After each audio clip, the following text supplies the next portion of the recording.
রাজ্য জুড়ে যখন বিরোধী শিবিরে ভাঙন অব্যাহত তখন মালদার মানিকচকে উলট পুরাণ। সম্প্রতি তৃণমূলের দখল করা মানিকচক পঞ্চায়েত সমিতি ছিনিয়ে নিল বাম কংগ্রেস জোট।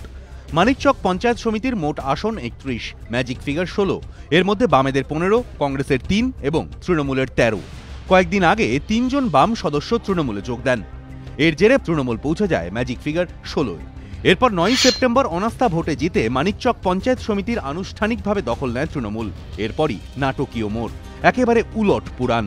হঠাৎই দলত্যাগ করেন তৃণমূল সদস্য জারিনা বিবি এবং তাকেই সভাপতি পদে সমর্থন করে বাম কংগ্রেস জোট। ফলে এখন মানিকচক পঞ্চায়েত সমিতিতে 31 আসনের মধ্যে তৃণমূলের আসন কমে হল 15, বামেদের 12, কংগ্রেসের 3 এবং নির্দল হিসেবে তৃণমূলের দলত্যাগী সদস্যের আসন মিলিয়ে বিরোধী শিবিরের হাতে চলে এলো 16টি আসন।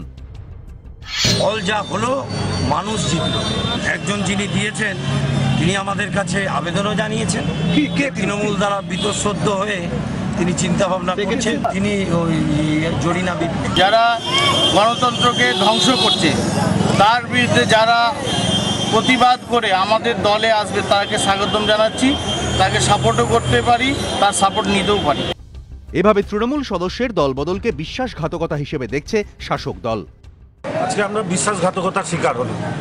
আমাদের একজন তৃণমূলের মেম্বার টাকার লোভে, পদের লোভে আজ ওরা সিপিএমকে সাপোর্ট করে। সারা রাজ্যে যখন উন্নয়নের জোয়ার চলছে, সমস্ত দল থেকে তৃণমূল কংগ্রেসে মানুষ জয়েন করছে। এখন এই সময় আমাদেরই এক তৃণমূলের মেম্বার আমাদের সাথে বিশ্বাসঘাতকতা। বিরোধীরা কটাক্ষ করে বলছে, তৃণমূলই তো রাজ্য জুড়ে বিরোধী শিবির ভাঙিয়ে ক্ষমতা দখল করছে। সবকটা জেলা পরিষদ এখন তাদের দখলে। হাতে গোনা কয়েকটা পুরসভা বিরোধীদের হাতে রয়েছে বিচ্ছিন্ন দ্বীপের মতো, যেমন শিলিগুড়ি, মুর্শিদাবাদ, জয়নগর, তাহেরপুর, দাঁইহাট, ইসলামপুর, কান্দি। এর মধ্যে মালদার মানিকচক পঞ্চায়েত সমিতিতে উলট পুরাণ। অভিজিৎ চৌধুরী, এবিপি আনন্দ, মালদা।